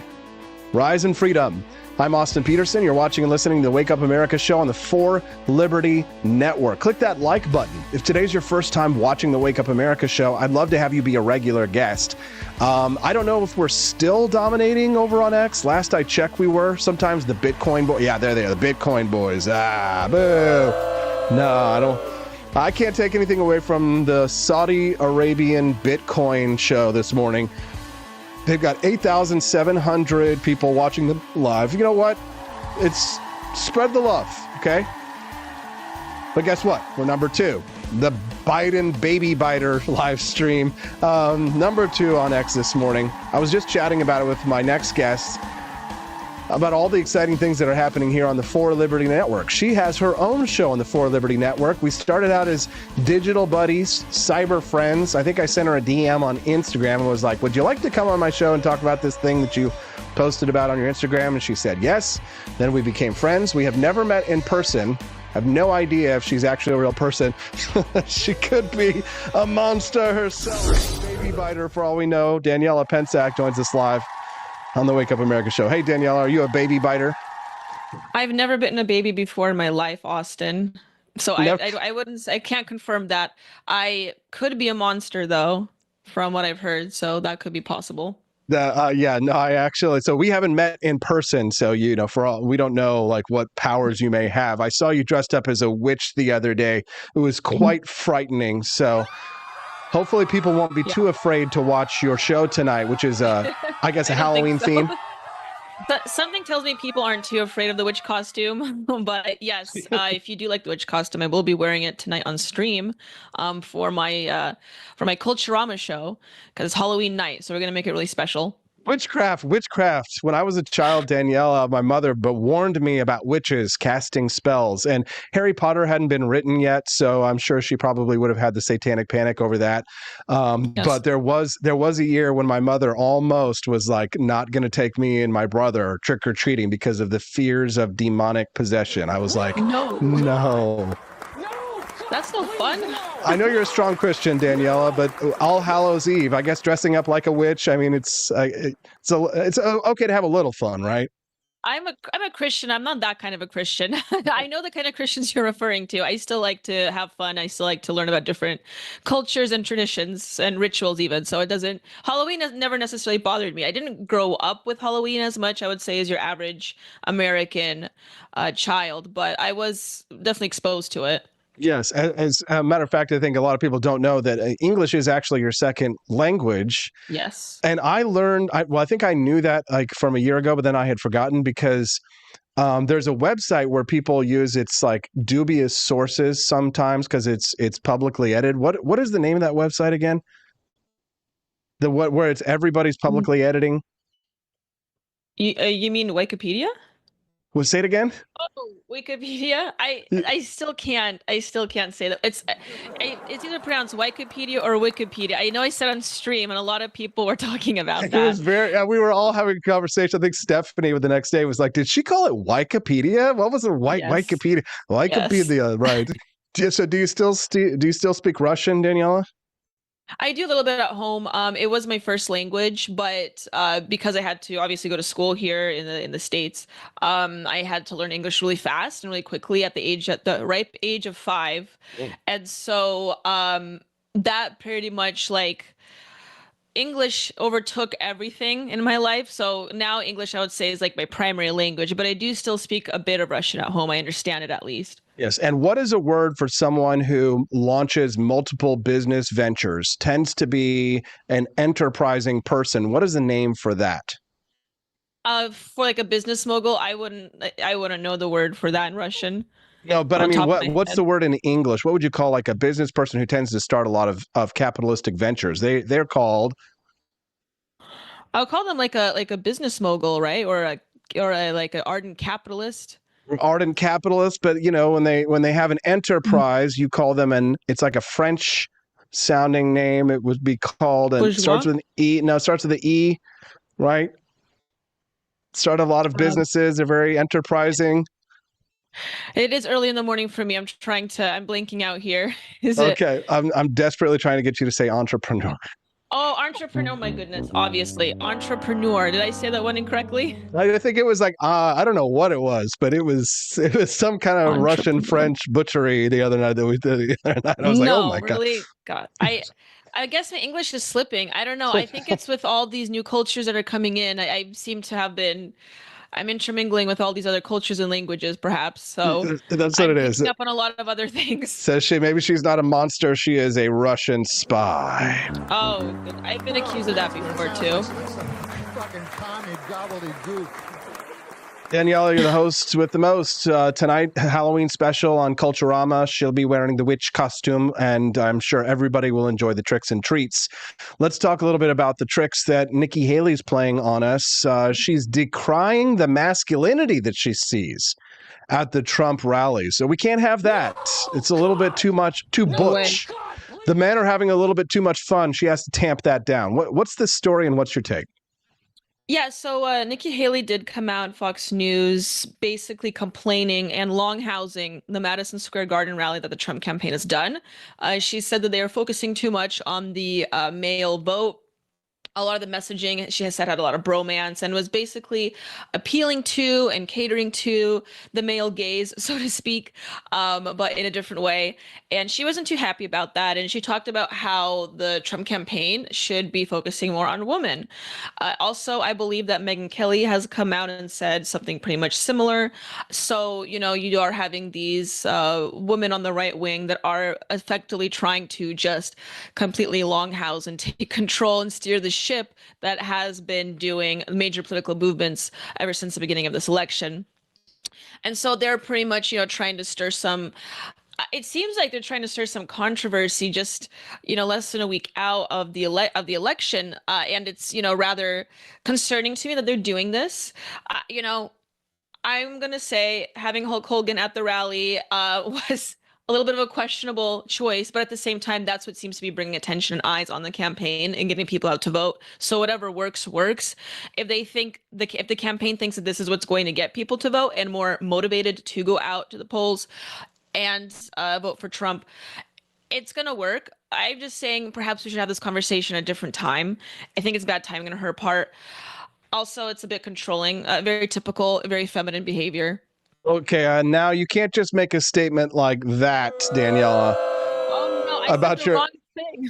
That's a very stereotype. That's you're stereotyping your gender now. So wait a minute, explain yourself. What do you mean typical woman thing to do to be controlling? Oh yeah, well, I mean, I would say that women are typically, when it comes to especially social events like what you see at the rally, right? They do try to have this, again, I use the term longhouse a lot. I kind of have like this administrative approach to trying to like control certain social climates, trying to control certain voices that are rather outspoken, especially if it's a male voice, you know, voices they may seem to deem as more offensive. So perhaps, and you kind of seen this with the Trump phenomenon within the right wing and within the conservative and Republican movement, frankly, in the United States. And so from someone, especially like Nikki Haley, who has run for president, or someone like Megyn Kelly, I'm not very surprised that they are spouting these opinions, right? And it seems like to me, especially when it comes to something like a rally, but rather more of something that's really based within the social realm, it's not unusual to see women to come out and I think try to take control of the situation, so to speak, to try to like equalize everything, like equalize the entire Boys experience. are getting a little too rowdy. They're having a little bit too much fun. They're telling dirty jokes. They're being offensive. We need to stop that behavior because that's what's the instinct there? What's the evolutionary like desire? Why? Why women are typically will do this, you know, that is a big question, right? I think that the answer goes really deep, Austin. You're asking really deep philosophical questions here. Yeah, at 8:46 a.m. and it's 2 hours earlier where you are. We only have so much time, right, to talk about this. This is, in fact, my specialty, I would say, one of my topics. But you know, I think women are more predisposed to personal safety and like clan safety, so to speak. Women are obviously the weaker sex physically, so I think that they are clearly more evolutionary. Since you use the E word, I think they're more predisposed to that. And so what evolves over time, or what develops over time, is that women will try to control more of the social sphere of influence. I mean, you see this everywhere. Everyone's more aware of this. Women are more socially, or for the most part, there are exceptions, but they are more community, socially oriented. So they will try not to only control them. Although I wouldn't say women are very good at controlling themselves as much, but they do try to control their people in social environments. So I would say that women are just more predisposed to trying to maintain safety, and what they may seem as unsafe, or what they think is unsafe, especially within the political movements. And we see this more so for Democrats especially, but also within the Republican movement, offensive opinions, having too much fun, I guess trying to effectively mobilize. Although I don't want to completely say that, because women are very good mobilizers, but regardless, they're just trying to muzzle Trump and trying to muzzle what you have stated, more of a boys will be boys kind of idea, right? And it's quite unfortunate because it happens quite often, and not just in politics, but I would say in every sphere of influence, whether that's a private business or even within the family. Now, you said, they're at Madison Square Garden. I mean, Hulk Hogan at Madison Square Garden doesn't strike me as, too out of character too much. And he did speak at the Republican National Convention. But I wonder, do you think that the masculinity in the Republican Party goes too far? Yeah, this is something I have been struggling with, because on the one hand, you do see this massive polarization between the sexes and between the two political parties in America. And the polarization and the divide is only getting bigger. So that's going to happen regardless. And what I see the Republicans doing right now is basically just messaging to and trying to mobilize as to the fullest potential the base that they do have. So I do see that it is a technique that seems to be working, and they're just going to do that. What I'm seeing the Democrats do right now, even though they're doing it very poorly, and we've made fun of this already on multiple streams, on your stream and my stream, on the Liberty Tonight show, is that the Democrats are also trying to reach out to the male base as well. They already have the female vote locked in, I would say, especially with the abortion issue right now in the United States. They are still trying to reach out to the male base, white men for Kamala and things like that.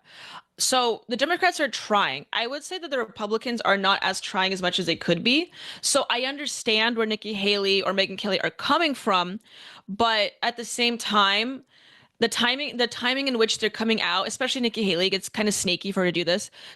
Saying this out loud on Fox News right now, right before the election, is a really bad move. She should have said this months prior, although I think she has hinted at it. But she should make these declarations more so, or after the election, to say, look, if Trump doesn't win, here are some of the solutions that we could do. The timing is very off. The Republican Party, I think, should primarily, and I said this before on your show, Austin, is that if they do really want to get the female vote, focus on safety and crime more, is what I think. I think if we really inundate with people with the statistics of what's happening with the increase of crime, especially with the increase of homelessness, I think you could get more women to vote for their safety, because women are more mentally aligned that way. They're concerned more so with their safety and their bodily safety. Have you been following Anna Kasparian of the Young Turks after she was assaulted, and how her physical, because she has started. Okay, run with it. Take it and run with it. No, that's a really good example. Anna Kasparian, for those that don't know, ardent leftist, has been for a long time. She was one of the hosts of the Young Turks, which is a very leftist show, very cringeworthy. But she was assaulted. I believe she was groped by a homeless man, if I'm not mistaken, while she was walking her dog. Or he made some physical contact with her that made her very uncomfortable. She was wearing a skirt. It was based on her story, it sounded actually quite traumatizing. But after that, she's come out publicly online and on her show and basically talking about this. And what has happened actually is that she took a very staunch stance on the homeless issue. And she initially just come out and said, hey, look, this happened and we need to maybe do something about this. We have homeless men groping women on the street.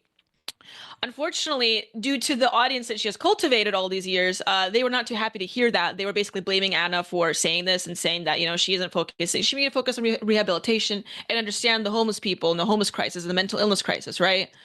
And she has, from that and due to other things, but mostly from that, Anna Kasparian, as far as I'm aware, I don't know if she officially left the left, but she is taking a more, I would say, conservative stances as far as this issue is concerned because of that. Here, take a listen to this. Let's hear it and let's react. Of a fascist, because look, if we're just going to use fascist toward anyone we dislike, All right, then the word doesn't actually mean anything. Okay, what do you want me to say, Anna? You want me to say wannabe dictator? Sure, you can say wannabe dictator, but I don't even think he wants to be a dictator. Of course he does. That's what you do when you lose an election and you go, oh, I got fake electors and I'd like to terminate the Constitution and bring out the tanks and use martial law against American citizens and shoot protesters. I mean, if that's not fascist, then I guess the word just shouldn't exist. But was he able to do those things? Trump's his rhetoric is awful. Okay, if you don't want to be called fascist, stop saying fascist things. It's not that hard. Okay. Not that hard. Oh, here, let me have dinner with Nick Fuentes, who's a Nazi, Kanye, who's a Nazi, and let me say there's good people on the Nazi side. Oh, it could be pro-Confederate guys. Might be guys who are pro-slavery who are good guys. Let me do all of these things. Let me say that immigrants are poisoning the blood of our nation, a Nazi term that is only used in the past by Nazis, and then say, I'm gonna ban Muslims, I'm gonna do this and this and this to all the other ethnic groups, and then go, oh, I can't believe you called me a fascist. No, he is a fascist. I'm very happy to call him a fascist. All right, She's kind of like off the reservation, man. She seems like she's just done with that shit. Oh yeah, I think she's cool. She's over it. Like she's getting older. She's getting more real life experiences. She's been personally affected, and you know I think she's trying to see through the illusion and see through the mirage, if you know what I mean, of leftism. Daniela, is there anything else you'd like to share with our audience or plug before we let you go? You know, obviously, Austin, I'm going to plug my show, Culturama, tonight. I implore everyone to go and watch it. I will be wearing my witch costume. It's going to be, I want to talk about alternative economies, actually. So I'll be talking about, right-wing businesses and right-wing products that we can all support, as well as other spooky themed stories. I think everyone will take a lot of enjoyment out of it. So like I said, my witch outfit's going to be on with my silly hat, vintage witch hat. I think we're going to have a really fun time. So I hope everyone can show up and we will have a great time at Culturama tonight if you have nothing else to do for Halloween. Also, right afterwards, we have the Liberty Tonight show with the fellas, and a lot of people will enjoy that as well. It's a really fun time. Good stuff. Can you confirm or deny that there will be any baby biters on the show tonight? I cannot confirm that. Any baby biting? No baby biters, as far as I'm aware. No baby biting. Well, I do think that though we are going to be talking about one particular baby biter on the show, the one that you've talked about already. Perhaps an individual that has access to some adrenochrome, or rather has a low supply of it right now. Daniela Pensack, hostess of Culturama, rumble.com/Culturama. Danielle, thanks for getting up so early. Happy Halloween. We'll see you tonight. Happy Halloween, Austin. Thank you. There we go. It's going to be a great show. Everybody say thank you to Daniela. Glad and grateful to have you on. Aren't we kicking butt? Is this fun? I mean, did you watch the whole show? Because if you missed the very beginning, the story about the horror of the baby biter, you want to go back and read that short story for sure. I hope you guys will come back and join us again tomorrow morning for Freedom Family Friday. Thanks so much for tuning in. Don't forget, as you exit through the gift shop at 4libertyshop.com. That's the number 4libertyshop.com. Get yourself some Founding Flavors coffee today, Junior, today. And we'll see you guys right back here again tomorrow. Stay spooky on the Wake Up America show on the 4 Liberty Network. Happy Halloween, guys. Today's bonus content. Happy Halloween. Thank you for all you do to support our show and the 4 Liberty Network. Which state has the most Halloween spirit? Welcome to our exploration of Halloween spirit across the United States as we delve into which state truly embodies the spooky season. Using our unique jack-o'-lantern scale, we'll uncover the top-ranked states based on haunted houses, spirit Halloween stores, horror movie locations, haunted sites, and Google search interest. The Halloween season is packed with exciting options, from visiting haunted houses to spotting a spirit Halloween store around the corner. Our analysis uses 5 Halloween-themed metrics to determine the states that embrace the holiday spirit the most. New Hampshire takes the lead on our jack-o'-lantern scale, boasting the highest number of haunted houses per capita and numerous spirit Halloween stores. Despite fewer horror movie locations, its overall spooky vibe is undeniable, earning it an 8.1 score. Utah follows closely with a 7.9 score, thanks to its top ranking in Halloween-related Google searches. With a strong presence of Spirit Halloween stores and haunted houses, Utah proves its dedication to the Halloween festivities. Kentucky secures the third spot with a 7.4 score, shining in haunted house offerings, haunted sites, and Google search interest. This state ensures a chilling Halloween experience with plenty of eerie attractions. Pennsylvania matches Kentucky's score at 7.4, performing well in Spirit Halloween stores and horror movie filming locations. It's a state rich in spooky culture, with diverse haunted experiences to explore. Tiny but mighty, Rhode Island earns a 7.1 score. It boasts the highest number of horror movie locations per capita, complemented by impressive rankings in haunted houses and haunted sites. Over 1,000 haunted houses are listed nationwide, with New Hampshire leading at 7 per 1 million people. Hawaii, Rhode Island, Tennessee, and Arkansas also offer plenty of ghostly encounters. Maine is the hotspot for horror movie filming locations, with 150 movies shot in the state. California follows with a staggering 3,850 horror movies, making it a haven for filmmakers of the genre. Spirit Halloween, with nearly 1,500 stores in North America, sees California as its top state. Yet, New Hampshire has the highest store rate per capita, followed by Oklahoma, Colorado, Idaho, and Arizona. Spirit Halloween stores are known for setting up in vacant retail locations. Notably, many have occupied former Bed Bath & Beyond and Rite Aid sites, contributing to their widespread presence. Wyoming leads in haunted sites per capita with 78 locations, which is about 13 per 100,000 people. Vermont and Kentucky continue the trend of eerie attractions, rounding out the top states with the most haunted sites. Google search data reveals Utah's peak interest in Halloween celebrations, followed by West Virginia, Kentucky, Ohio, and Pennsylvania. These states show the highest enthusiasm for the holiday online. Our rankings were meticulously calculated using data from Yelp, Spirit Halloween, the Haunted Places Index, IMDb, and Google Trends. We ensured the metrics were population adjusted for accuracy. Each state received a score based on its ranking across the metrics. These scores were then averaged and multiplied to determine our jack-o'-lantern scores, offering a clear picture of Halloween spirit across the country. It's important to note that much of this data is crowdsourced, meaning it reflects publicly reported information. Some haunted locations may not be included if not listed on popular platforms. Our exploration aimed to shine a light on the diverse Halloween experiences across the U.S., showcasing how different states embrace this ghoulish holiday in unique ways. Halloween is more than just a holiday, it's a festive phenomenon celebrated with zeal in various forms, from haunted attractions to themed events and costumes. Haunted by high prices and big government? Don't be a ghost of your former self this Halloween.